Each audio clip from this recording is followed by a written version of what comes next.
everybody, and welcome to another episode of the Rollin' Rock Podcast. I'm your host, Rocky McVeigh, and I'm here with my co-host, Roland Robinson. Hey, everybody. And this week, we're joined by our third co-host again, Renee. Hey, everybody. And this week, we're joined by a special guest, Mikey D. Hey. So this week, our theme is going to be the best sci-fi shows of all time. And this will be the first time that our lists deviated from each other. So we have a much longer list than we normally do when we do these lists. But we still got some that's the same. So, but it's only two this time around. So with that said, I guess we can jump right into it and start with our last on our list, which is Lost in Space, the original series. And this one I was the only one that voted for this one. And the reason I voted for it was because it holds a special place in my heart as pretty much the first sci-fi show that I ever watched. And to this day, I can still watch it and enjoy every episode. Dr. Smith, Will Robinson, and the robot, until the day I die, I will be going around probably saying, "Danger, Will Robinson." I think that's kind of a cultural thing now. Everyone kind of does that. Well, anyone our age. Yeah, I was going to say. Well, that's true. That's anyone our true. age or All these young people who have no clue about good science fiction, they've missed out. Although, have you guys watched the new series? I have not. I've seen it. The one on Netflix? Yeah. It's good. I But watched a little bit of there. I wouldn't rank it as good as the original. So it's got some really good parts, but on the whole, I've been a little disappointed with it. It was one that I got really hyped about because I also really liked the original series, but it's been pretty good. I really like the robot in that one, actually. In the new one? Yeah. What about the movie? I was about to bring that up. Who remembers that shitty movie that tried to make Matt LeBlanc an action star, and even the great Gary Oldman couldn't save that piece of shit. I don't know, but I think it deserves some kudos just for the fact that Gary Oldman was in it and he turned into a giant spider. So, and the fact that I think they were using the original voice for the robot from the original series. They may have been. I'm not sure about that, but they may have been. It definitely sounded like the original voice. I don't know if it was, but it definitely sounded like it. But I actually really like that movie. Like, I mean, it's not a good movie, but that doesn't mean that you can't enjoy a bad movie. It's a nice movie. It is horrible in pretty much every way, but I will, if I see it on TV, I will sit there and I will watch it. Exactly, I'm the same way. My wife really likes it. She will like seek it out to watch it. So now that might be going a little far. You might want to check on her, but as you were saying though, with that with the original series or the original Lost in Space series. It ranks up there with mine as well for like early sci-fi films or shows that we had all watched. But I'm trying to remember if I had heard a story about this.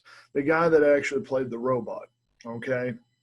So he would have to actually wear black face paint across like his eyes and stuff because the way they would put the suit around him, he had to be able to see through that little grid.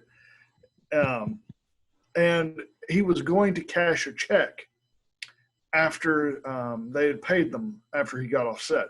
He had forgotten to clean the makeup off his eyes and went into the bank like that. And back then they were thinking, oh, we're going to get robbed. So the security guard and the police were fixing to be involved when he walked in to cash a check, because the tellers and stuff had thought he was actually going to rob the bank. So that's a fun little story for you on that. But I don't think I don't think that a black bar over your eyes is enough to hide you from robbing a bank that I would think that person was going to rob the bank. Of course that was before, you know, goss. So like at one time, I remember when that was kind of a in thing. I've seen a lot of women wearing that across their face. Oh yeah. It was a much simpler time. That was back when they thought that Superman could hide himself because he put glasses on. So maybe this was during like the 50s, wasn't it, or the late 60s when this, or 60s? Yeah, it was in the 60s is when Lost in Space was on.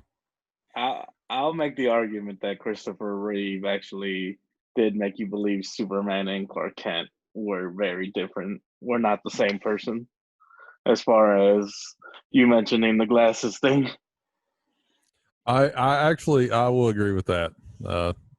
But only his character. In the comics, he was nothing like Christopher Reeve's Clark Kent. He was exactly the same as he was as Superman. He just put some glasses on. I was gonna say, because if you watch the old movie, you know, Christopher Reeve is like slouching as Clark, wearing the baggy suits, the hat, you know, his voice changes, different hairstyle, acting very coward-like and stuff like that.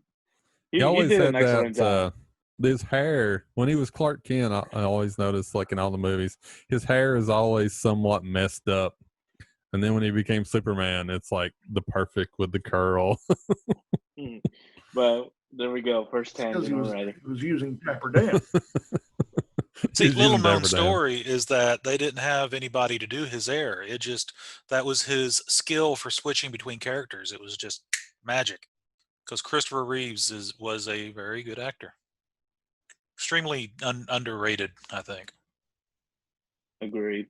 Yeah, I would agree with that. Absolutely agree. Well, let's move on to the next one on our list. And this one is off of Renee's list, and it's Clone Wars. Yeah, so I'm a big Star Wars fan. And the thing I liked about Clone Wars a lot is that it filled in a lot of the gaps in the prequels.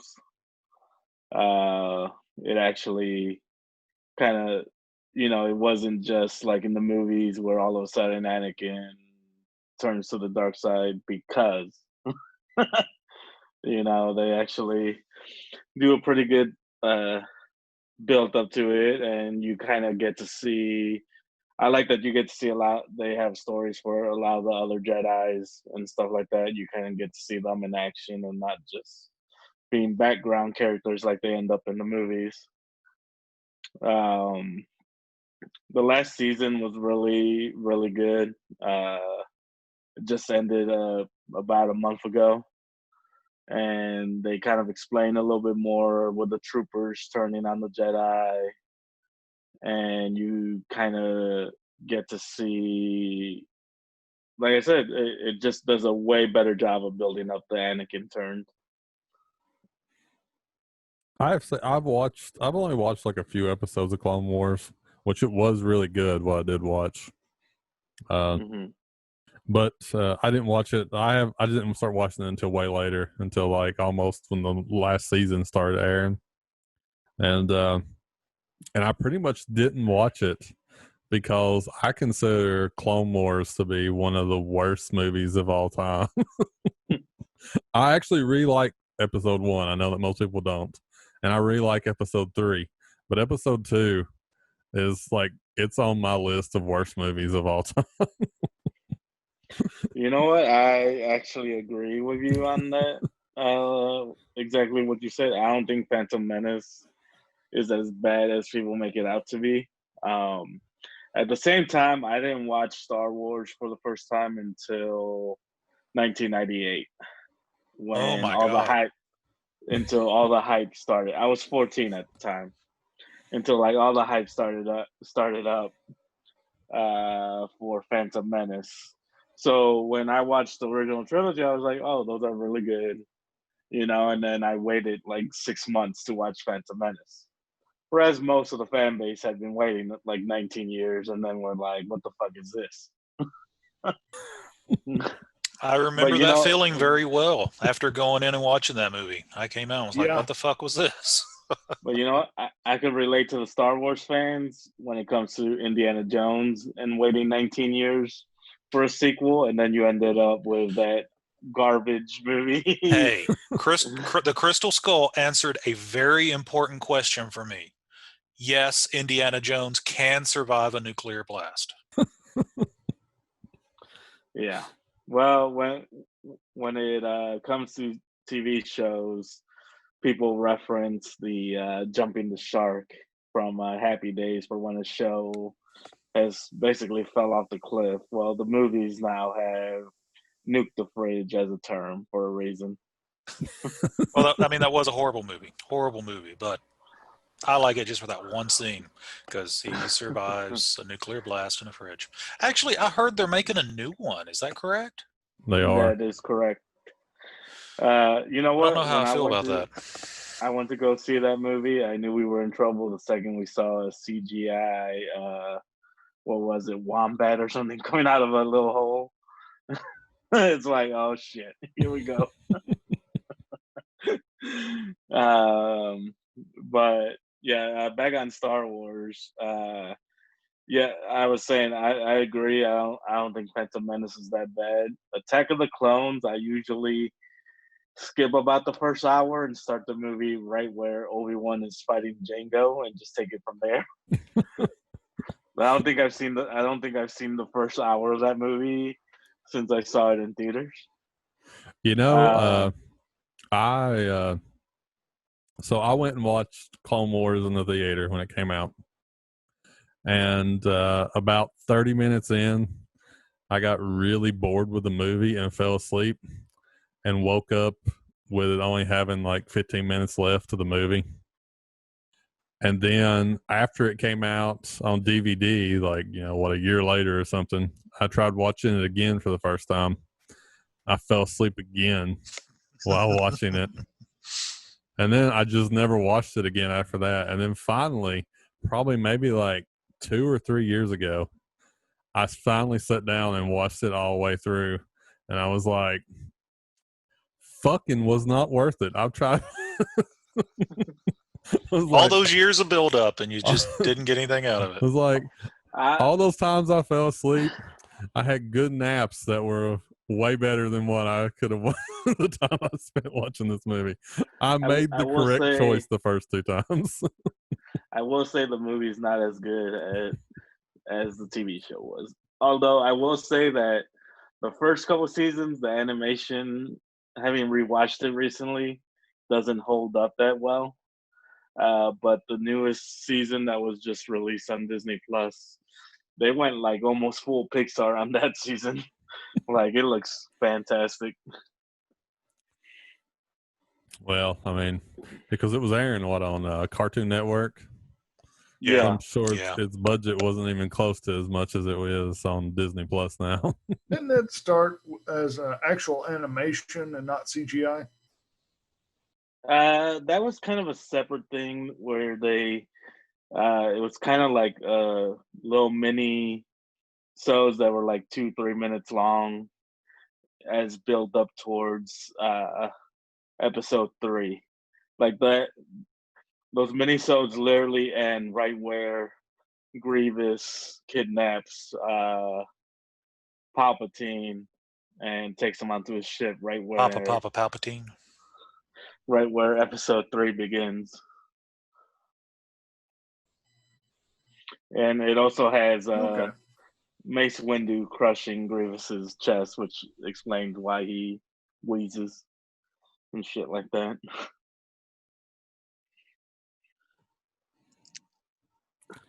So, well, I guess we can go on to our next one. Another one on Renee's list, and happens to be another animation too, Futurama. Yeah, I don't know if I've watched every episode of Futurama, but it has to be damn near close to it. And I will say, I mean, it wasn't in my top 3, but I would count this show really high up there because I love Futurama. I will say that Futurama started right when like The Simpsons started getting kind of bad, so it's kind of nice to see Matt Groening move on to another show that was pretty strong there for a couple seasons. I think the Fox episodes are a lot better than the Comedy Central ones that came out later. But it's definitely a fantastic show, and I mean, now there's just so much memes and gifs related to that show that you pretty much see on Facebook pretty much every day now. Well, most common is to shut up and take my money. My money. Well, I will say there is only two animations of all time that when I watched them the first time that I was like about to bawl, and one of them is Futurama with the dog waiting on me. The other one is the first like 5 minutes of Up. That one's like, what the fuck? Okay, that's really depressing. That dog, though, the dog did make me cry. Yeah, I was the end of that episode is horrible. It is. It's like, what the hell? You just went from a comedy to like, I'm just now just straight up bawling over a dog. Yeah, I think everyone knows that episode. It's just like like if you're not crying by the end of that episode, it's like you have no heart. Yeah. Is your day not going bad enough? Here, go watch an episode about Fry's dog. Who waited years and years for him. They actually have another episode that's like really sad too. The one where it involves Fry's like 7-leaf clover or something like that, and his nephew that was named after him became like the first man on Mars. He always thought his brother hated him or something like that, but ended up naming his son after Fry, and his nephew became like the first man on Mars and stuff like that. And it was just like, oh, his brother did love him and remember him after he disappeared and stuff like that. And but overall, yeah, I mean, Futurama it's a hilarious show, very well written, and just all the gags and stuff like that, and parodies, like the Charlie and the Chocolate Factory parody where they go to the Slurm Factory. Oh yeah, yeah. That's a good one with Slurms McKenzie. Yeah. See, that's the thing that annoys me. You mentioned The Simpsons earlier about how The Simpsons started getting bad, and it's like the last several seasons of The Simpsons that I've seen has been pure garbage. I mean, it's not been any good. But guess what's still on the air? And Futurama has been canceled how many times, and then finally went to the grave. Simpsons is still there, sadly. I rewatched some of The Simpsons on Disney Plus. And I gotta say, like the first, like anything between season 2 to about season 10, I'll put that up against any show. That's good shit, man. That is good. It's like some of the best comedy you will see on television. And one big shout out for the Disney Plus version of The Simpsons is that they're actually playing the original episodes, not the syndicated cuts. Oh wow! That you see, cool. So there were times where, because I've seen the first 10 seasons of The Simpsons at least 20, 30 times each episode. When they used to air on syndication, and there were episodes where I was seeing a lot of scenes that I don't remember, and it was because they were playing the original cuts shown. So if you have Disney Plus and you're a Simpsons fan, I would definitely recommend checking it out. I haven't watched The Simpsons on there, but I will say that I have went back. I didn't watch it on there, but I watched it because I downloaded it at one point, and I watched the first season. This probably been like 5 or 6 years ago now, but I had forgotten how different the first season is compared to the rest of the show. Like just in animation terms, like it like changed so much over the years, like in how they animated the characters. Go watch the pilot. That pilot is just freaky looking.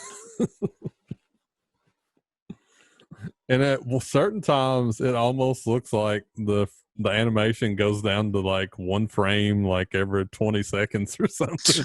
In the first season, it's like, what did they just skip the? We're not going to do like 24 frames for this. Well, they were poor back then. They could only afford so many sheets of that, whatever that stuff was they drew on back then.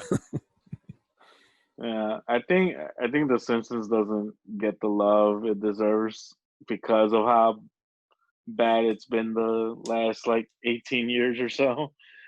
But like I said, in its prime, you could have put it up against anything. What about his new show? Have you watched it? The Disenchantment, I think it's called. I haven't watched it. I tried.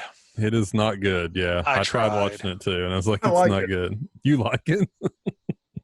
Yeah. Someone hit Roland in the head too hard again, didn't they? I didn't. It's.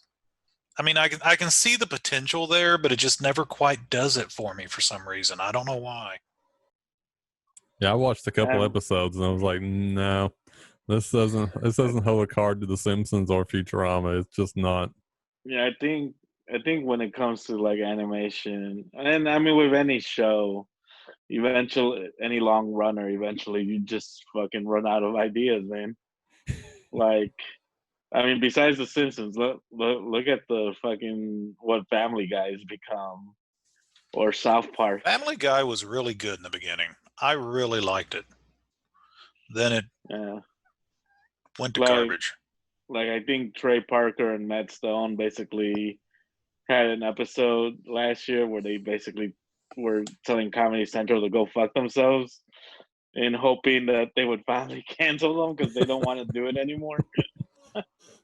When I parted ways with South Park was when they did the year they did a Christmas special where the kids had to go out into the forest and find some lions and teach them how to perform an abortion on a bunny rabbit to keep Satan's child from coming into the world on Christmas Eve.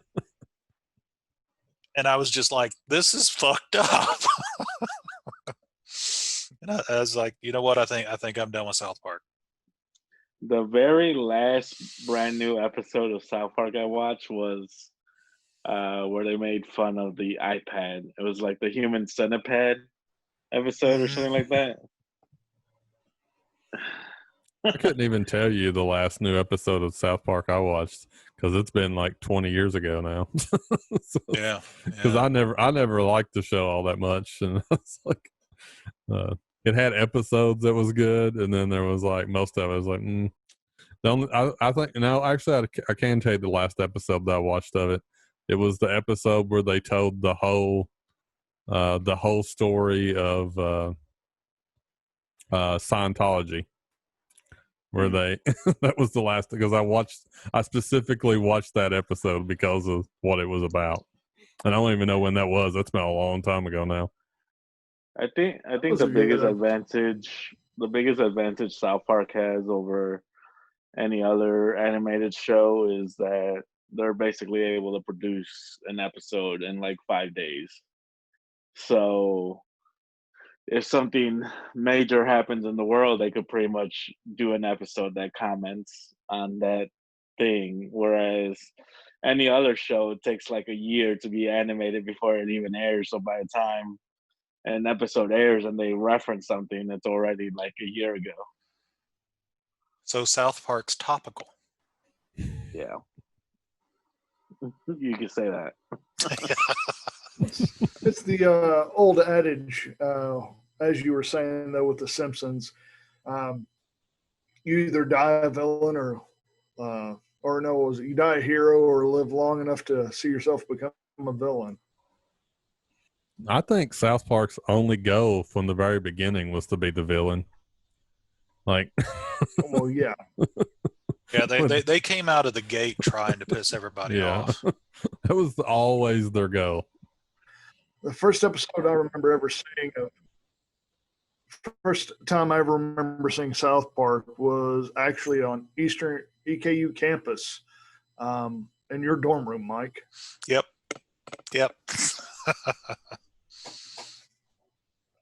So those were good times. Those were. So let's see. We've gotten way off topic. Yeah, we've gotten way off topic. I guess we should go back to our list. Well, our next list, we've combined these two because they're not the same show, but they are the same universe. And they come off of Mikey and Roland's list, and it's Star Trek, the original show, and Star Trek Voyager, which I have to say, I'm more in, if I was going to rate these, I'd be more in Mikey's camp. I actually like Voyager better than I do the original show. See, I think this is actually interesting because both of us obviously liked Star Trek a lot, but neither one of us went with Next Generation, which is one that most people would look at and go, well, that's kind of the flagship at this point. Yeah, it's widely considered the best Star Trek. Which I agree, they have I think we had this conversation earlier. They have the best episodes. There are episodes of Next Generation that just, bar none, makes every other Star Trek show bow down to it. But in my case, Voyager is consistently the best show. There's less crap in it, less filler. I would say, yes. Well, going into that, I would say that Star Trek Next Generation has some of the worst episodes in all the Star Trek. They definitely do. And that's why it can't be put in this list, because it's got, I mean, there are some seasons that there is like 2 or 3 really great episodes, and then the whole rest of the season just sucks. And then there's some seasons that the whole season's really good, and there might be 1 or 2 episodes that sucks. But I agree with you on Voyager. I think Voyager is consistently good for like the whole run. Well, it was what, like 7? I think it was 7 seasons. 7 seasons. Yep. Did it go for 7 seasons? Mm-hmm. That, wow. For some reason, for Star Trek series, except for Enterprise, and nobody likes Enterprise, the 7 seems to be the magic number for them. I don't know why that is, but that's been kind of common for them. I actually do like Enterprise too, by the way. We're not friends anymore, Rocky. I'm sorry. It is not, the first season is not good at all, though. But it does get better after the first season. One of the things that hurt me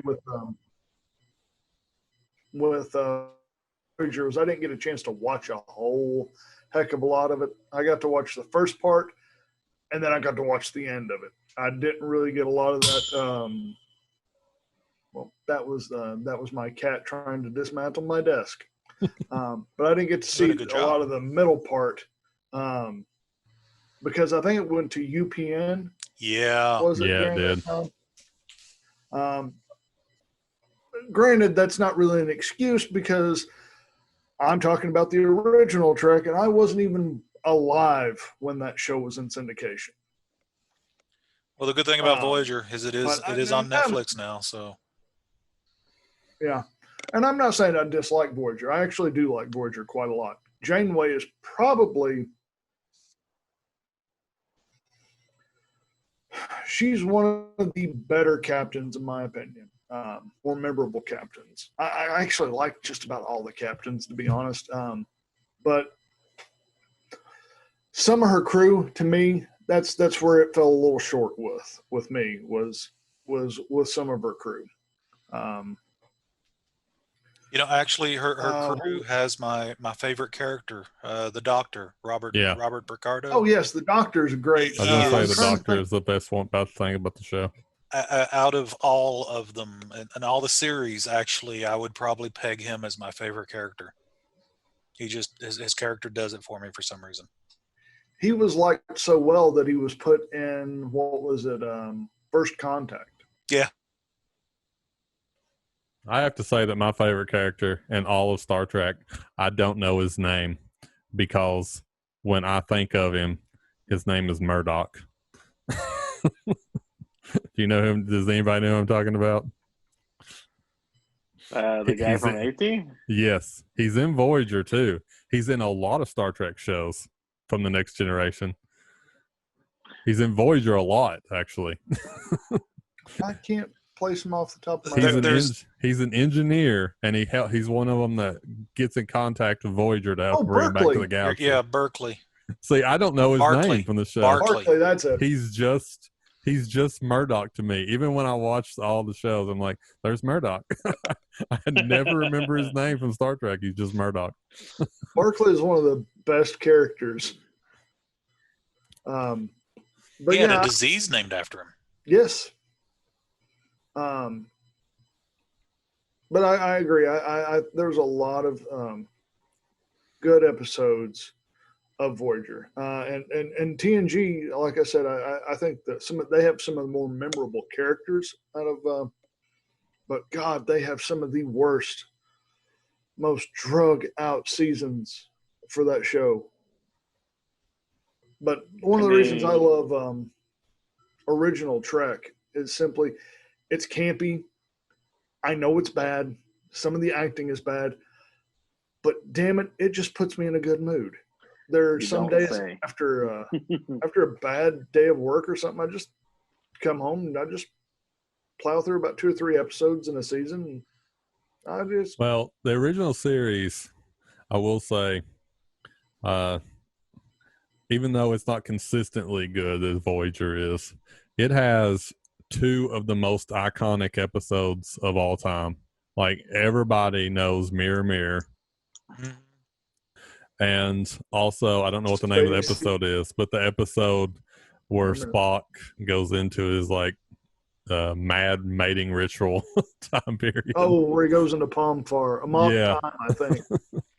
Those are iconic episodes that everybody knows, and you remember those episodes. So they're not just iconic, they're just memorable, as they were just great episodes. And I would put them up there as 2 of the best Star Trek episodes ever made. Any quick thoughts on the movies? Which one?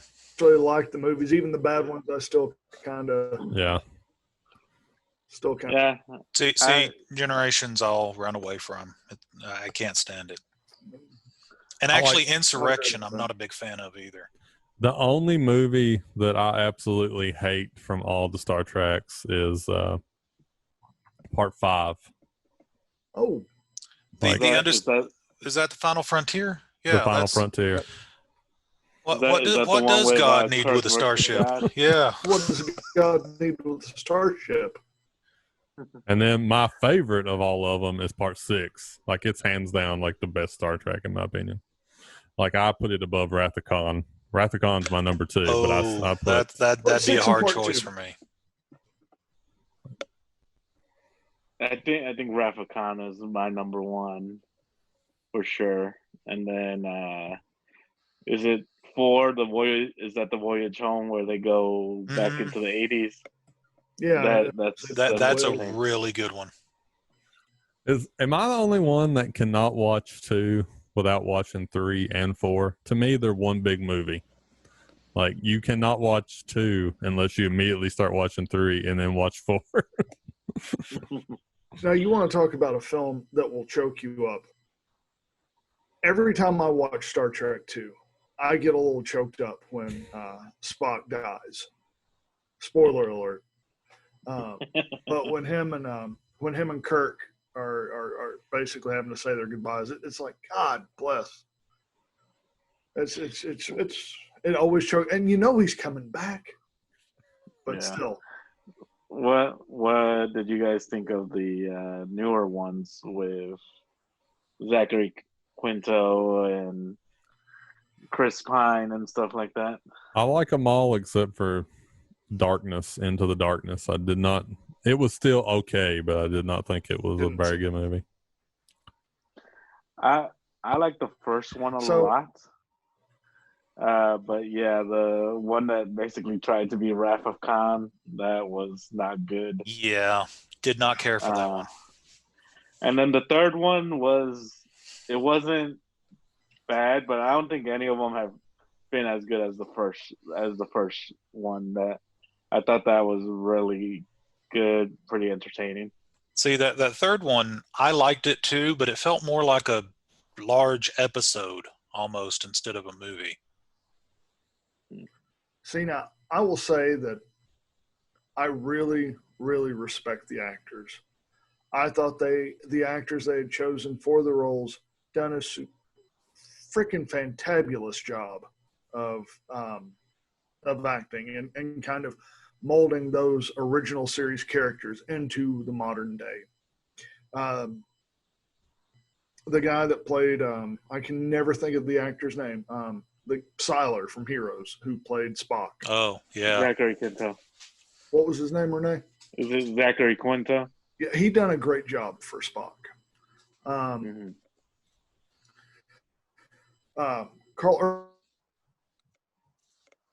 Carl Urban did such a great job as Bones. I have to say. Okay, yeah, Bones was fantastic. I also like Simon Pegg as Scotty. So I have to say that's really, like the worst of all the people that were cast. I like him, and I like him. I like his character, but to me, he's not Scotty at all. I have to. He'll always be Simon Pegg. Yeah, like he's not. I think it's a good character as far as it goes, but it's not Scotty at all. It's nothing like Scotty. So I really didn't. I thought that was the worst of all the characters in the movies. I can't remember what episode of the original series, but where he has to drink a guy under the table. So, like, there is a big chunk of the episode of Scotty matching this guy drink for drink for drink for drink on the Enterprise. All the alcohol, even had style alcohol. And this character in the original, he's hot-headed. He's willing. He's always wanting to fight. And here's a fun little bit of trivia for you. They never shot a scene with James Doohan's, I think it was his right hand, because he was missing fingers off of it, because he lost those fingers in World War II. He actually got them shot off. I think it was, I can't remember what battle they were shot off on, but he actually lost his fingers on one of his hand in World War II. So a lot of people don't know that. So I think overall with the original Star Trek, it tackled a lot of social issues that were very important at the time. And I still think a lot of those are important today. Like the whole man versus the unknown. And it has that Wild West feel. But like I said, social issues, one of my favorite episodes is that Let This Be Your Last Battlefield, where it's the last two people of a race that are just dead set on killing one another because of the way they look. And Kirk is trying to, basically mend that bridge between them so their species won't go extinct. But for whatever reason, if I remember right, the episode involves one of them transporting down to their planet and the other one going after them. And no matter what Kirk was trying to do, he cannot get them to understand, stop, you're literally going to wipe out your entire species from this, but they wouldn't listen. And there's certain episodes like that still, I think, they have a very good impact. And then there's other episodes that are like hilarious. For example, Cat's Paw. freaking cracks me up every time I watch it because the main villain transforms into a big giant cat that runs through a hallway. So how do they do this? They make a styrofoam hallway, very small, and just get a black house cat and have it run through through that little tunnel and just film it.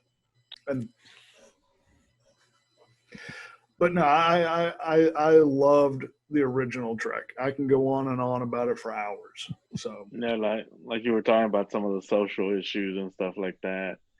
Like I know this show had like the first interracial kiss ever on television. And then Nichelle is it Nichelle Nichols? Nichelle Nichols. I feel really bad for her that the big interracial kiss had to be with William Shatner. Yeah. She talks. I remember she talked about wanting to leave the show, and Martin Luther King Jr. talking to her and telling her the importance of being on a show like that.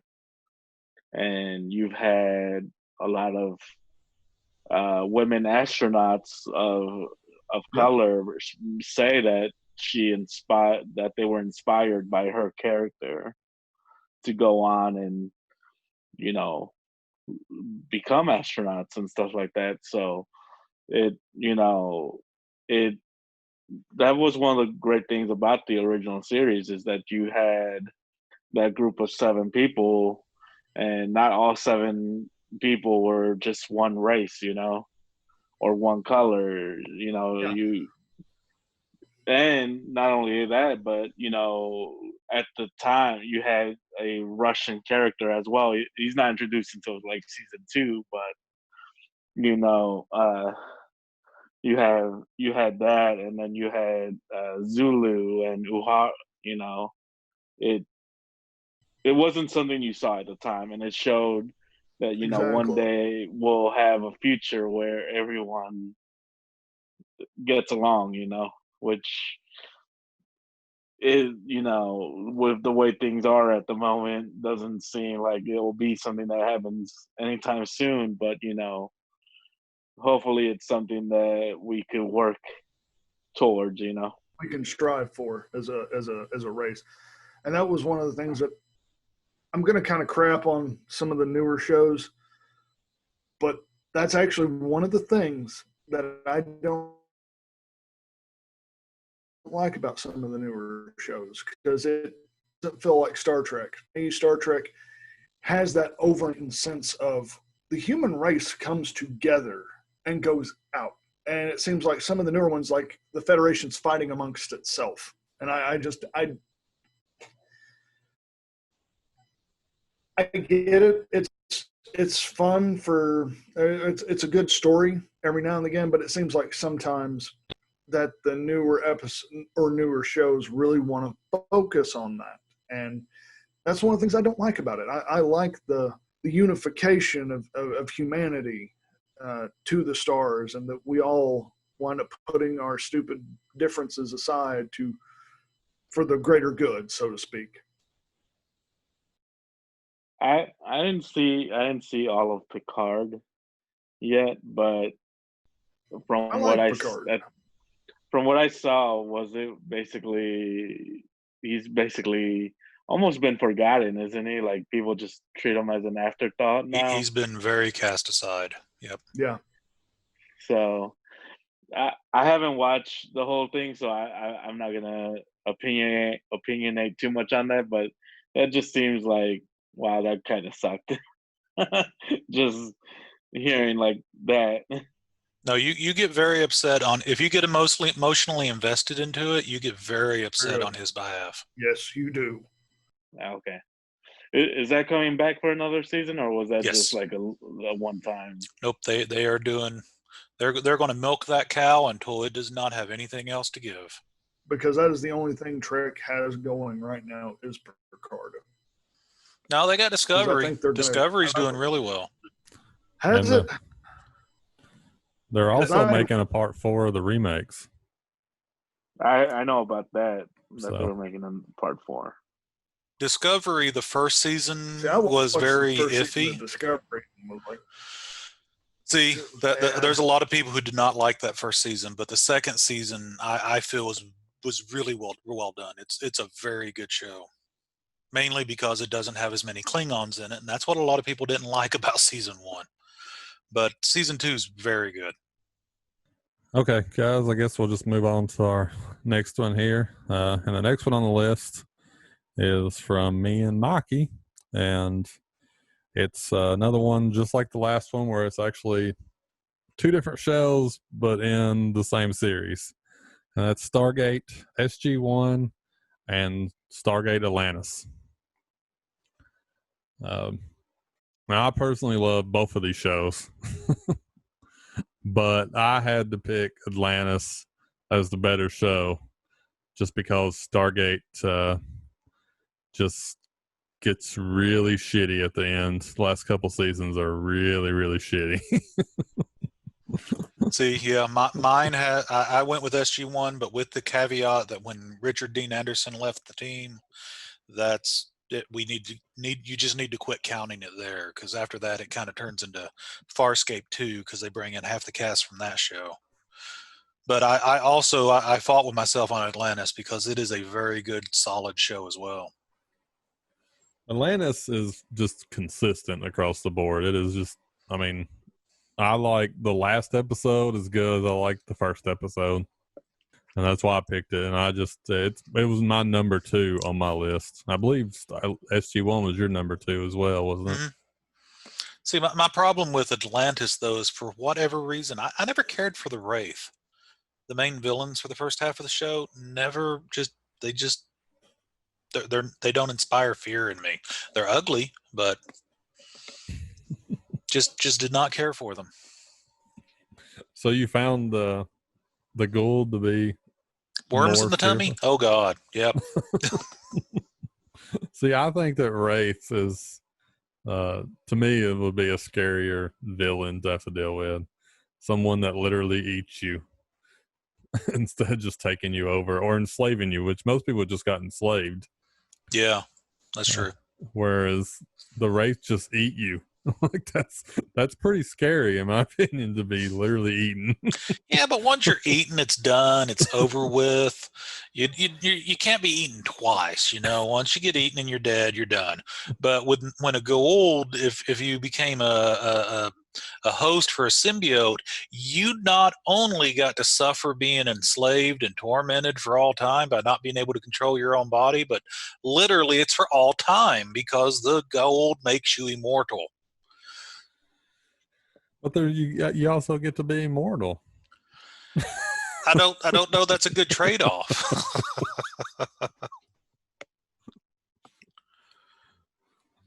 I like both enemies, and the only enemy in all of Stargate that I do not like is the Ori. And well, they're gods, kind of. That was the of course that was the seasons that started to suck really bad. So, but it was the chick from Firefly though. So, Firefly is a great show too, but it's hard to count it because it just ended. It got screwed. Is what happened. It's a fantastic show. If they'd have been able to do what they wanted to, it probably would have been easily probably number 1 for everyone that's ever seen it. But Fox screwed it badly. So yeah. Unfortunately, I guess, was it Universal that produced Serenity? I think it wasn't Fox. I will say Serenity was a fantastic movie. I really liked it. Yeah, but fortunately it didn't bring in enough box office to revive the series or get a sequel. Well, I don't think they would have wanted to do a sequel at that point in time anyway, because they killed Wash in it. Well, that's a Josh Whedon trope. You love this character, I'm gonna kill him horribly. Well, that hurt when he did that one. There was a lot of people who's like, okay, that got me. That's not fair. Mm-hmm. It's like you like this character. Oh, metal bar through his chest, or however way he died, and that was so brutal. Everyone just did a magic thing too. He's like like a leaf on the wind. Watch how I thunk. Or if you like Coulson in the MCU, he gets killed by Loki. But it was the end of all Firefly though, so yeah, he was never going to see him again anyways. And 5 minutes later, so and they killed the priest too. I like the priest. Shepard. Yeah, Shepard. There we go. Yeah, I liked him too. I like Firefly a lot, but it's not my favorite Joss Whedon show. That would probably still be the Buffy the Vampire Slayer for me. Yeah, me too. See, I didn't like Angel. I didn't like Angel when he was on Buffy, but Buffy, yeah, I liked Buffy a lot. Angel first season wasn't that great. I think it got better once it started the second season, and yeah, I was kind of a Spike fanboy. So when Angel came into the picture, I was like, "You little bastard, you get out of there. This is not your pond. You go somewhere else." Yeah, I think everyone was a Spike fanboy. Getting back on Stargate, since we get off on our other tangents, but Stargate is, I think, one of the reasons I really like Stargate is because it's like it's pretty political, like all the way through it, and I think it sort of matches the way I think that things would really go down. For one thing, everything's a fucking secret, which it probably would be if it was like nothing is like told to anybody. It doesn't matter if the world's about to end, if the alien race is about to destroy us, they tell nobody. And then, it's not just the human race. Every other species on the show is just as bad. Like everybody's super political. And I don't know if you remember, any of you guys remember this episode, but one of the episodes that I really remember is when you find out that the ancients were playing with species, and they put these machines in orbit, and they would tell them what to do. Oh yeah, and it basically turned into a game of like a little miniature version of Civilization or something. Yeah. And then they had the two little cities that were at war with each other, kind of. Yeah, and Rodney and John and they think they're just playing a game, and it turns out they're playing with real civilizations and screwing up their entire world, and they don't even know they're doing it because they think the people on the planet thinks that God's talking to them, so they have to do whatever these machines say. Yeah, in Atlantis, you find out the ancients were not the great glorious people that you're led to believe they must have been in SG-1. That they were actually pretty much dicks. I think Rick and Morty did an episode like that, don't they? What was that? I'm sorry. I said Rick and Morty does an episode like that too, where Rick keeps a little civilization in his engine and then goes and visits them. Power my car. Yeah, basically. Oh yeah. And he shows up and puts on like these fake antenna to make it look like he's an alien. Yep. Peace among worlds. Yeah, this is how we say hello here. And he's just flipping people off.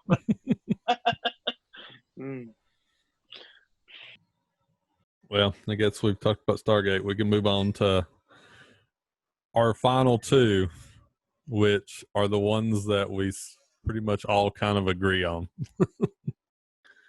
Number 2 is X-Files. The truth is out there. Yeah. Now, I love X-Files, but it was not on my list. And it wasn't on my list because of consistency, because I consider there to be a lot of bad episodes of X-Files.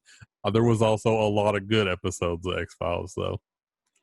I have to ask all of you, what did you think about the new seasons that came out, 20 years after the end of the show? I like them. I'll say no comment just because I actually never bothered watching them. They're great. They're not bad. They're not as good as the original ones, but I mean, you're probably not going to turn it off if you happen to see it on TV. But It's not something I searched after to look at. I will say that the first season back, anyways, what was it? Season 10, maybe? 10. Yeah, so like yeah, I believe it would have been season 10. I think is really good. Season 11, not so much, because it was like, but it did sort of play into what X-Files is known for. They build up a whole lot and then just kind of like throw it all away. And they did that a lot throughout the series. And it was made like it was like all like it was sort of like Stargate, where everything's a secret. And like, so like everything it seemed like everything was going to like come to a head at the end of season 10, and then season 11 starts and it's like, nah, whatever. But I hated that. I was like, this has been like 20 years of watching the show. Like you can not do that this season. You could like give us what we want. I think they were they're contractually bound to not do that. But how many of you during the 90s did not want I want to believe poster? That was synonymous with that show. And it polarized the popular zeitgeist throughout the 90s. Even when they came back, they were still the popular zeitgeist then was the government eavesdropping on you and doing all that, and that's what all season 10 was about, or started out with. And there were so many good episodes too, that still this day, 20 some years later, still click in my head, like the God in the Machine episode, the episode with the Fluke Man. Do you guys remember Fluke Man, or is he just permanently etched into my nightmares? A lot of people's nightmares. He was the one who ate their livers, wasn't he? Yeah. Yep. The one that will always be etched into my nightmares is the episode with the inbred people in the hills. Oh, the Hills Have Eyes episode. Yeah. The mother under the bed that was raped all the time. I was like, that episode is fucked up. What did you guys think of the movies? The movies I didn't think were that good. They weren't. Yeah, they were kind of a hit and a miss. Yeah. I actually kind of sometimes forget that the movies exist. The movies were another one of those that was like, well, I will say they were like season 11. It was like a build up and then nothing. That's the way. It's a lot of X-Files the way it goes. I mean, that happens a lot throughout the series, but I just hate that. I'm like, come on, do something. Like, bring this shit out. But it's always like that makes you think that everything's going to come to a head and everything's going to be out in the open, and then it just like they just throw it all away.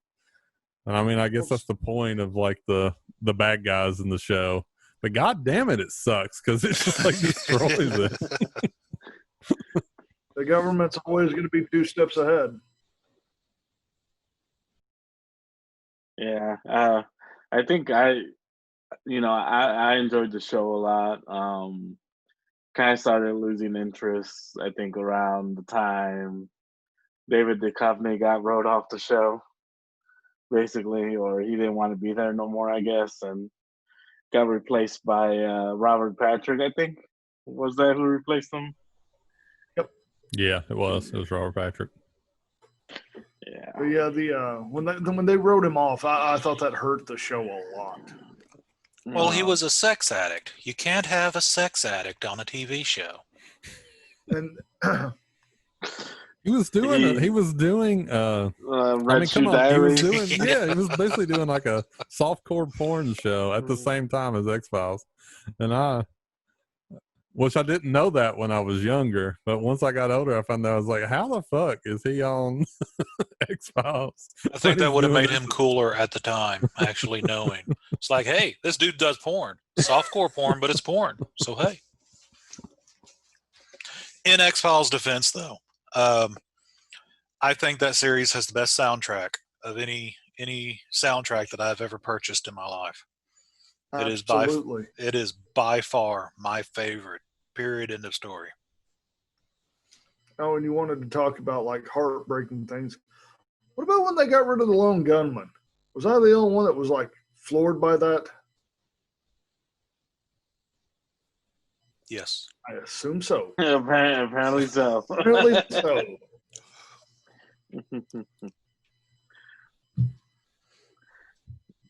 So I guess that's enough about the about good old X-Files. Well, the next episode, or not episode, the next on our list is our number one. And it's a number one on everybody's list here except for Renee, who has never seen this show and needs to get his ass in gear and watch it. Honestly, it makes me kind of question the credibility of the rest of his list. Good night, everybody.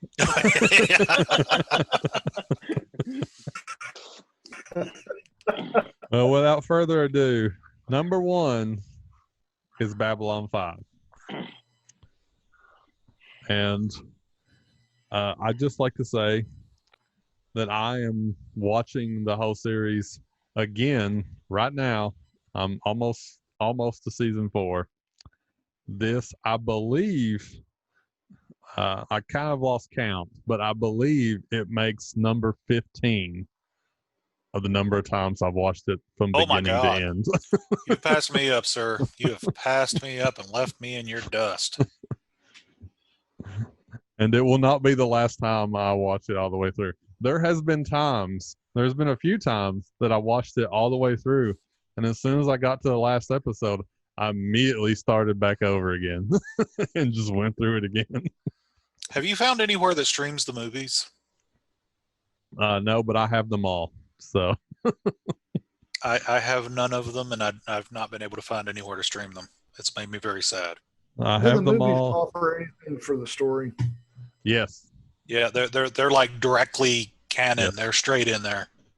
There's stuff that's referenced in the series immediately following it that you have no way of knowing unless you've seen that movie. Yeah, when you watch the series, you should watch the movies as they're like. There's a website dedicated to tell you where to watch the movies at, and you should follow that and watch the movies as you watch the series, because it's basically just another episode that ties in with the whole rest of the storyline. And I can safely say there's only, and I like these episodes, I will say, but there's only probably 2 episodes in the whole series that I kind of want to skip when I watch the series. What 2 are those?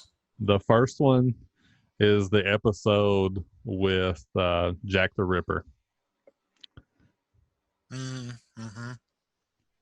Because that episode is really intense, and it's all about one thing. I won't say it's for. I mean, I guess it's. I don't want to give away too many spoilers, but cover your ears, Renee. No, go ahead.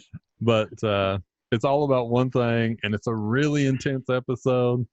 And I know what's going on, and I just end up skipping it half the time when I do watch it. Although I did watch it on this playthrough. And the next episode, I think, is I believe it was season 3, and it's the episode where, or maybe it's season 4. That's season 4. It's where Sheridan is on Zahadum, and he's just going through his memories and the pit. So that one. If you go to Zahadum, you will die. Yeah. So it's after he's already there. That's another episode that's just like, it's all one thing, and it's just a really intense episode. And I just end up usually skipping it as far as the story and just get back into the real story. So that's the only 2 episodes I skipped, though. I watch every other episode from beginning to end. And I enjoy every single episode every single time I watch it. And that's one thing. Oh, go ahead, Mike. Sorry. No, go ahead, Roland. I'll give my speech here in a minute. I was going to say, I think that's one thing that, in my opinion, and I think it matters to all 3 of us, it was the one driving factor behind Babylon 5 being so high on our list was literally the fact that it, pound for pound, consistency, every single episode has something to do with an overlying story arc. It's all weaved together for a complete story, as to where, like Star Trek, other episodes, they have filler episodes. There's next to no filler episodes for Babylon 5. There's always something happening that's going to be connected in. And there's so many wonderful freaking memories I have as a kid. First time I ever heard Johnny Cash in science fiction was Babylon 5, where they play Ring of Fire at the guy's funeral. I cannot think of his name right off the top of one of the fighter pilots. I can't remember his name either. They put the pancakes. He's the main fighter pilot, though, for Delta Squad. I cannot think of what his name is. But I remember that for whatever reason, that scene always sticks out in my head from when I was younger. But go ahead, Mike. See, the thing that does it for me for Babylon 5 is, out of all the shows that I've watched over the course of my life that are science fiction based, it has the most impressive character development for the characters in that show. I mean, Londo Mollari and G'Kar, the interplay between those characters, the way it grows and the way it morphs over time is just, I've never seen the equal to it in another show. And just the development of Londo in and of himself, he starts out, and then he has a fall from grace, then he has a redemption, and then he kind of has another fall from grace, and it's something that I've not ever seen repeated, which is horrible because they did a fantastic job of it, and I would love to see it in more shows. I mean, you just don't do it that way, apparently. And I really like the dichotomy between Lando and G'Kar. Mm-hmm. They started out, I mean, despising each other. By the end of that show, even though they had their own differences, they would hold up for one another. Kind of that whole redemption thing. They got to the point that they recognized the other person, the value of that other person. It's like, I don't like you, but I respect that you exist and you have a reason here. The Londo G'Kar dynamic is my favorites. I think we said we were going to do this, but I'm just going to go and throw mine out there right now. But I have a trouble picking out who my favorite character is, and the reason I do is because there's sort of a 3-way dynamic that you got going on here between 3 characters. And that's Londo, G'Kar, and Garibaldi. They are my favorite characters, and they're always entwined with each other from beginning of the show to the end of the show. And Garibaldi's is a little bit on the outs between the two. But he's always like, he's their only friend of everybody in the show. And like that whole, like that dynamic they have where they always were like that, the friends and enemies and how they go back and forth. It just, I have trouble picking my favorite character because of that, because I just love all three. And the fact that the show, and this is something you're talking about, like the character development, the show initially wants you to hate Jakar, and then it switches over, and it's like, now you're gonna like Jakar, and you're not gonna like Londo, and now we're gonna switch back where you're kind of not gonna like Jakar anymore, and you're gonna like Londo, and then at the end you're just gonna like both of them. and Garibaldi's always the one in the middle that's between the two as the friend of both, and keeps you in that dynamic between them. And that's what I love all three characters. And I don't really know if I can pick a favorite because of that. He also has a black velvet Daffy Duck painting. He does. You know, someone who is underrated that I feel really deserves more credit. Veer. Yes. Londo's kind of assistant, secondary guy. I think he deserves more credit than he gets. It's the old adage. I think it's the old adage of great leaders surround themselves with great people, kind of thing. Because Veer, they portray him kind of bumbling, especially the first couple of seasons. But he is by far doing a lot of stuff. I like to think of him doing a lot of stuff off the camera that is keeping Londo straight. He has covered Londo's ass, on the straight and narrow all the time. He's got a full-time job. Yes, so many times. That's a full-time job in and of itself. Now, it's been a long time since I've sit down and really watched Babylon 5, but I cannot think of the character's name. He has to have that suit. He cannot exist in our atmosphere. Oh, one of the Vorlons? Yeah, you're talking about Kosh. Yeah. Ambassador Kosh. There we go. Yeah, I always thought they were so, like, I remember as a kid, I was like, oh, they are cool. That suit they have to wear is amazing looking. And then you know, I really liked the suit, and then when they opened up the suit and you got to see what was in it, I was kind of like, oh, I like the suit better. I agree. I actually I agree with that. What was I know it was like supposed to be like this big moment, which it was a big moment, what was going on at the time. But seeing them as far as like through my eyes, I was like, I don't like that. No, I didn't either. I like Roland. I really liked the suit. It gave him an air of mystique and power and authority. And then that all went away. But that even like that even kind of plays into the storyline though too, because then once you get to the end, you have the new Kosh, who is a fucking dickhead. So like they played you with that. They made you like see the Vorlons for what they were, and then at the end you really seen them for what they were. Yeah. So yeah. I mean, through the whole story, they like set that up, and it played through the whole story until you get to the last season, and then you're like, okay, they're really fucking dickheads. It's just this one that we were like, okay, he's kind of cool. So there is one thing I would like to, I'd like to address with Bab 5. Like, I like bringing up little bits of trivia and quirky little facts. And Rocky, you told me one, I think it was yesterday actually, when we were talking about this.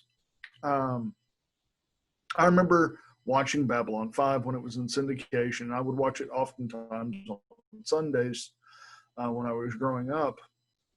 I'd catch it on a rerun or something on a Sunday. And I remember the CG being so awesome back in the day. And I was like, oh, that looks so cool. And it does not hold up. It does not hold up at all. It looks awful now. And Rocky, there is a reason for that, is there not? Yeah. Which, I mean, you also got to remember this is 1994 CGI. So it's going to look more like a video game from 2002 or so anyway. But there's another reason the CGI looks so bad today, because the original masters of the CGI was lost after the show ended. And then when they released the DVDs, all they had was like a copy of it. And it was a very low resolution copy of it. And on top of that, the CGI was originally created in 4:3, even though the show was shot in 16:9. So when they put it on DVD, they just stretched the 4:3 CGI to match the film of the show. So you have a 1080p show, film footage that's with like a 640 by 480 4:3 footage, and then they stretch that footage on top of that, so that when you watch the show, every time you get to CGI, it looks like a blurry mess, because it is a blurry mess. Did not know that. Did not know that. That's horrible. And that's the only version of the show that exists today, is that version that they put on the DVD, because all the masters were lost. So in order, the creator of the show, he said in order for them to put out, they'll never put out a Blu-ray disc because of that, because if they upscale it to, like 4K or like straight on 1080, even it would if they look did, atrocious. it would look horrible. So they'll never put out Blu-ray because of that. And he said if they did try to put out a Blu-ray, they would have to get money to redo all the CGI. And that's the only way they could ever do a Blu-ray version release of Babylon 5.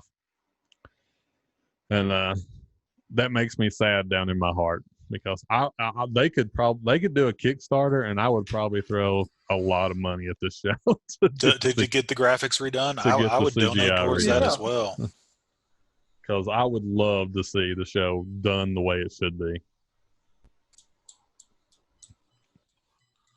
Yeah, I'm actually surprised I haven't tried that. That would be a good idea, actually. Which I have to say, like, when we talk about characters here, I have to say this is a good one. That's our number one on our list, because Babylon 5 actually happens to have one of the stars of the show is one of the stars of Lost in Space. Will Robinson is also in Babylon 5 as Lanier. He's so is Chekov, actually. Yes, Chekov is also in Babylon 5. I did not know that was Lanier. Yeah, Lanier is Will Robinson. Wow. Go figure. I'm going to have to look that up now. Who was Will Robinson in Bab 5? He was Lanier. He's Delen's second. The Vorlons. The Minbari. And then you got Chekov being all creepy with Psychor. See, that I hated his character because I hated his character. I wanted to like his character so badly, and then I didn't, and it was Chekov, and it just made me feel bad. I have to say that by the end of the series, I actually start kind of liking his character. You definitely do not like him at the beginning, but by the end of the series, he becomes somewhat likable. Well, you realize that he was doing his job. And he's like, and then when you find out about his, like, his lover and everything, like, that's it starts to make him relatable. How he's just he really just wants to be a normal person, really, even though he is a dickhead most of the time.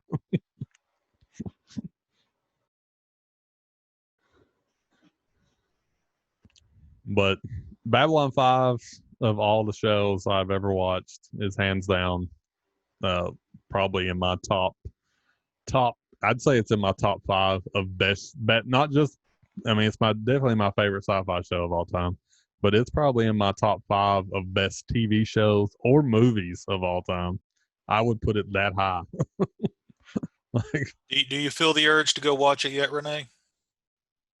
I might have to check it out. It is great. It is a good show. It really is. Like I said, this is my 15th. I'm pretty sure it's 15. It could be 16. I could have miscounted a couple times, but I think it's number 15 that I've watched it all the way through. I think that says a lot for a show if you can watch it 15 times all the way through. So what are your feelings on Excalibur? Not as good. I don't think anyone's is as good. And for those of you who don't know, that was a spinoff show. It came out after, I think, didn't it? Yeah. Or did it start while it was still going on, or did it just come out immediately after? They released the last Babylon 5 movie, and the last Babylon 5 movie sets up the show. So it's like it directly goes into what happens in the show. It is not a bad show. It is just not a good show. It's just not, it's. Well, I'm not going to say it's not a good show. It's not good enough to be Babylon 5 is the problem with it.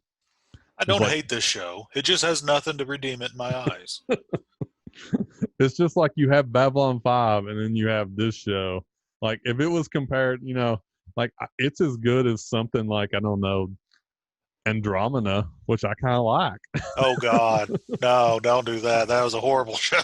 And that show got 5 seasons. So I mean, but it had to keep up with Babylon 5, which is the best sci-fi show of all time. So it was like it wasn't gonna happen.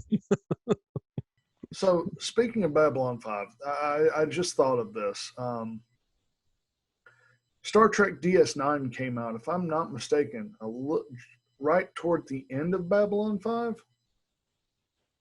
Am I just? I know it also was on UPN, so it was in that same ballpark of time, but I don't remember exactly when. Because I don't think it was the end. I think it actually came out pretty close to when, pretty close to the same time as Babylon 5 came out. Okay, because I often find it hilarious that I think Bab 5 came out first before DS9 and was killing it in the ratings as far as sci-fi show. All of a sudden, you got a Star Trek show never before or never since taking place on a space station. Babylon 5, by the way, like for Renee, Babylon 5 is the name of the space station that all this happens on. Our last best hope for peace. Yep. And then all of a sudden, the next thing you know, you've got Star Trek DS9, Deep Space Nine, which is the ship or the space station. And they don't do anywhere near as good of a job. No. Oh gosh, they aired almost exactly at the same time. Like Babylon 5 actually started less than 3 weeks after Deep Space Nine started. So DS9 came first. Wow. DS9 came by 3 weeks. So I knew they were very close. So it came out first. I have heard like a lot of rumors that because I actually was never, because I actually tried watching the first season of Deep Space Nine, and I did not like the first season of Deep Space Nine. And I have heard a lot of rumors that there's a lot of episodes that actually draw from Babylon 5, and they were kind of stealing directly from Babylon 5 for some of the episodes of Deep Space Nine. Which, I mean, it was a great show, so it's hard not to steal from, I guess. But they were very similar in what they were when they came out the same. I didn't realize they came out that close to each other, though. I couldn't get behind what was his name, Cisco. Yeah, I don't know why. I just never really cared for him as a commanding officer. Now the Bajoran crap, what was her name? The kind of the second command. I know her real name. I cannot think of her character's name.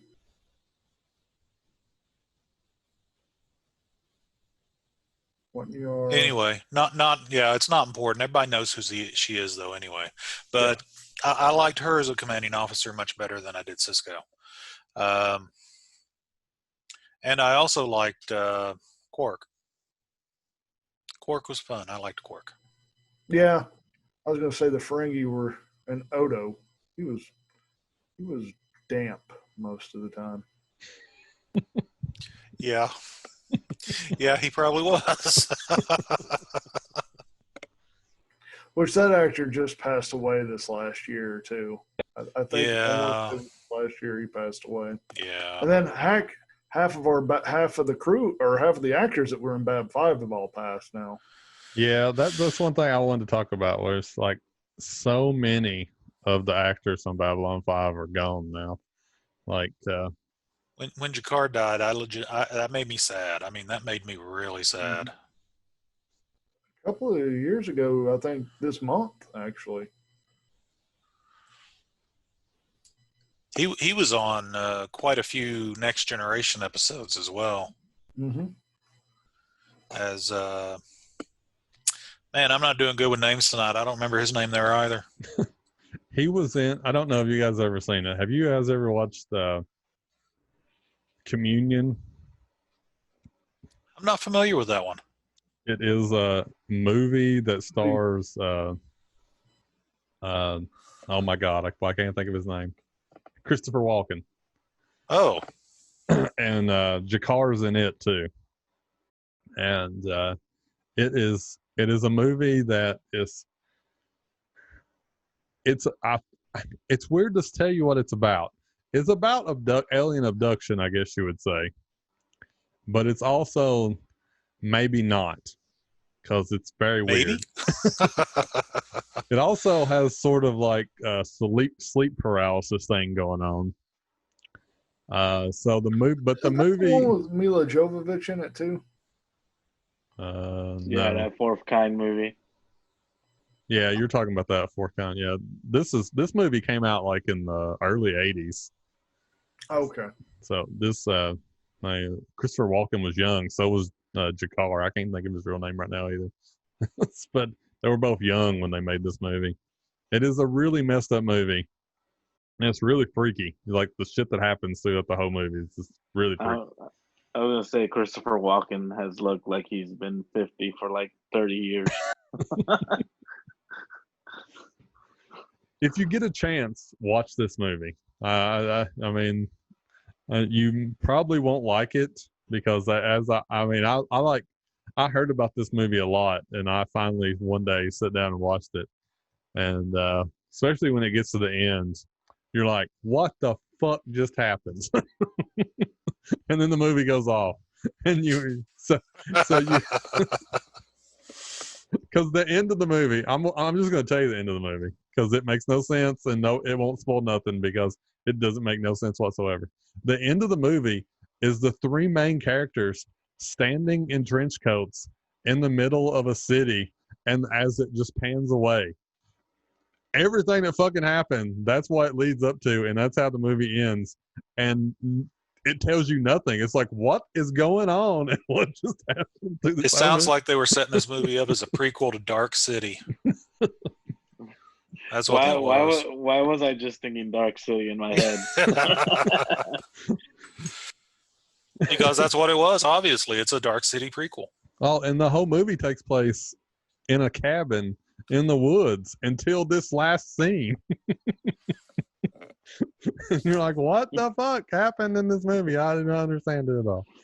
So, but you should watch it because just for the scenes in the movie, because everything that happens is just so weird and so very 80s CGI stuff too. So some of the stuff you're like, wow. Apparently it's known for the music, but which was done by Eric Clapton. Huh. Before we get to the end, is there any honorable mentions you want to throw out there? Anyone?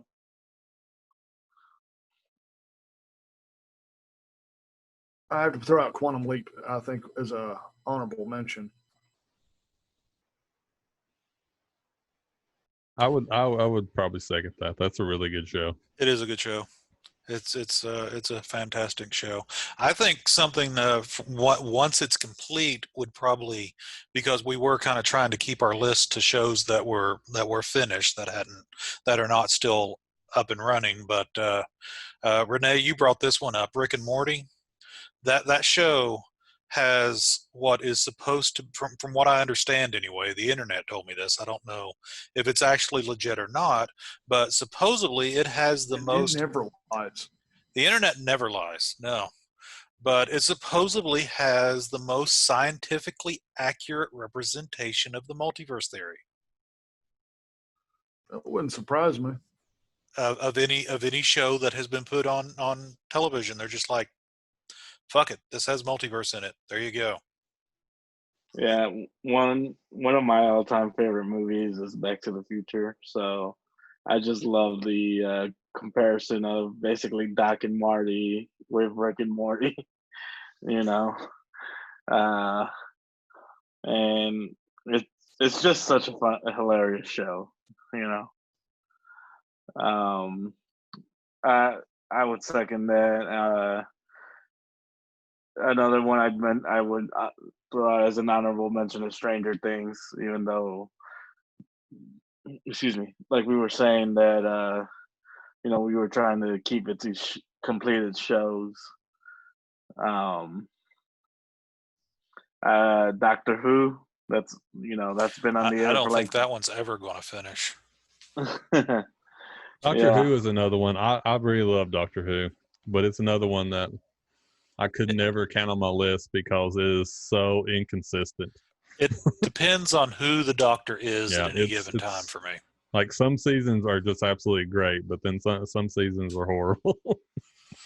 Yeah, I think I'll agree with what Mikey just said.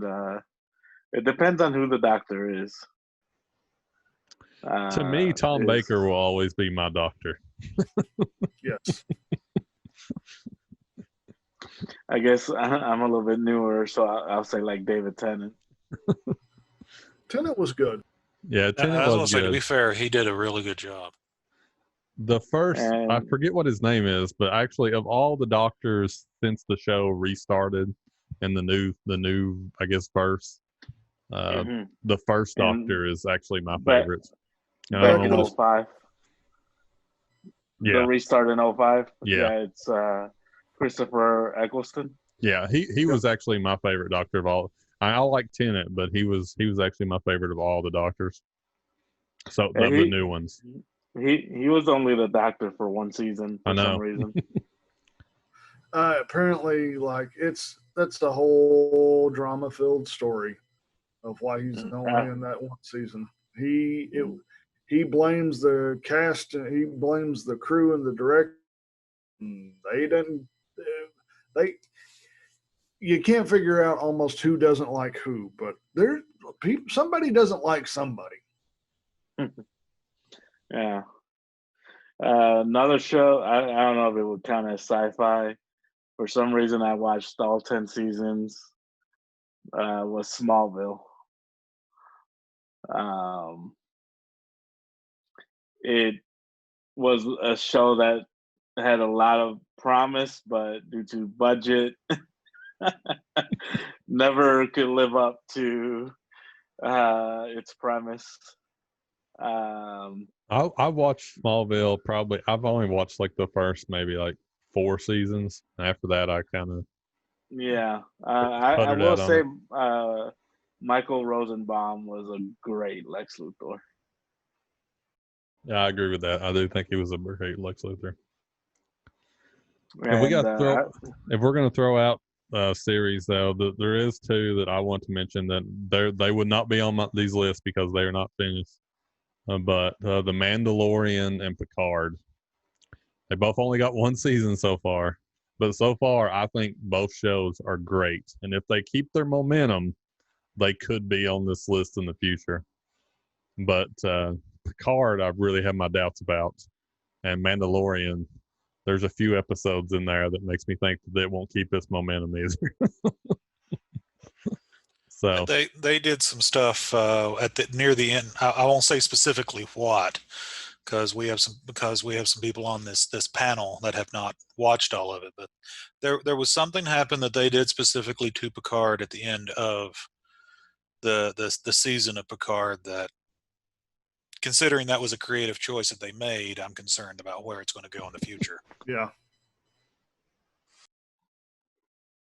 Yeah, with Mandalorian, like I said, I think Jon Favreau and Taika Waititi and all of them, they've done Waititi really good. is possibly one of the greatest directors, actors of our time. That's all I gotta say. Have you guys watched any of his What We Do in the Shadows TV show? Fantastic fucking show. Great fucking movie. Yeah. It is. I like the movie a lot better than the TV show, actually. I'm enjoying the hell out of the TV show. Mark Hamill showed up a couple episodes ago as like. Did he really? Yeah. See, I've not got caught up on that one either. Yeah, I'm not caught up on it there. Not Nandor, but what's the other one? Played by Matt Berry. The Laszlo. one, Laszlo. Yes, he shows up as Laszlo's mortal enemy. Laszlo? Yeah, because Laszlo stiffed him on yeah. a hotel bill like 100 years ago or something like that. So Laszlo runs away and becomes a bartender in some town with a fake American accent. It's just fucking fantastic. And I gotta see this one. I want to say it was like maybe really 2 episodes ago. Oh yeah, it was like 1 or 2. I love the show. I also love the movie, but I do have one little minute problem with the show, and it's a personal issue. After watching it, after I've powered through it enough that it doesn't bother me, but when I first started watching it, I could not get past the fact that Laszlo is the son of the guy on IT Crowd. I kept on waiting for him to scream, "Father! Father!" Yep. Yeah, that's one of the reasons I like his character so much, because it is because of the IT Crowd. Yep. Yeah, Renham. He's the son of Renham.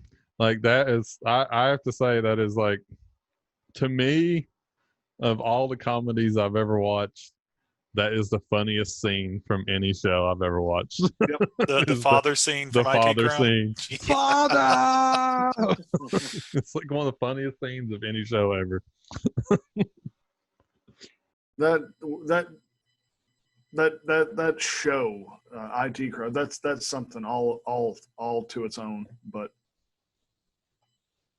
yeah, then they try to remake an American version of that show. Oh my God! Yeah, that was horrible when they did an American IT Crowd. Yeah, they did. Oh it was horrible. God! I don't know how long it lasted, but it only lasted. They only got like half a season. I'm gonna have to look this up. It has to be horrible, but I did have. I thought I had kind of hopes for it because Moss was actually in it. But was he? Yeah, he was the only person from the original IT Crowd that was in it. But it was not good. I think there hasn't been too much success in bringing like British shows over. Well, The Office. Besides The Office. The British version of that's nothing compared to the other one. Mm-hmm. And I know there's talks of rebooting that too, which I don't think they should do. No, absolutely not. Has anyone seen Space Force yet? I've only watched the first 2 episodes so far. So that's being done by Greg Daniels too, isn't it? Who did The Office? Yeah, it is. Did the first 2 episodes catch your attention, or are you? No, the first 2 episodes are really good. Okay. I think I'm on episode 3 or 4, and I'm kind of like, I think it's episode 3. I kind of dozed off in part of it, but Well, that just could be because you're an old John man Malkovich. now. Yeah. I like Steve Carell a lot, so it's definitely something I'll check out. I like John Malkovich as a scientist. He does when he's not playing a serious role and he's being serious to be funny, it is freaking hilarious. You know, I just thought of something. If I was to ever recast a remake of Doctor Strangelove, John Malkovich would be it. Doctor Strangelove? Yes. I would pay to watch that. Make it so, Roland. Make it so. Well, on that note, guys, I think we went off on enough tangents, and our list is done. So, but we have like 40 other side things that we haven't even begun to talk about yet. And we're going over our time.